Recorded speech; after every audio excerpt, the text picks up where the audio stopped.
secured objects. Minor hail damage to outdoor objects is possible.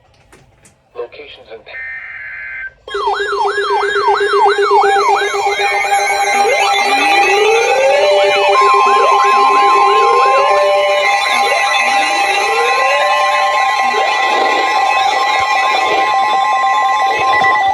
National Weather Service in Peachtree City has issued a severe thunderstorm warning for northern Banks County in northeastern Georgia until 3:45 p.m. Eastern Daylight Time.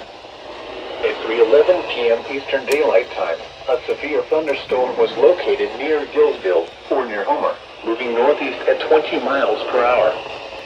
Hazard, 60 miles per hour with gusts and quarter-size hail.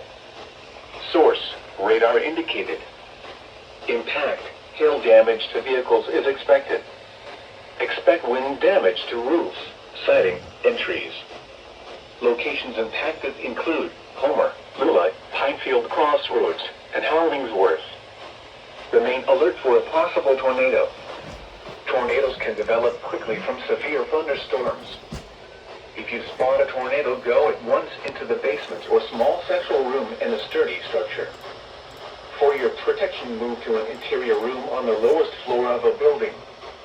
If you see wind damage, hail or flooding, wait until the storm has passed, and then call the National Weather Service toll-free at 1-866-763-4466 or tweet us your report at NWS Atlanta.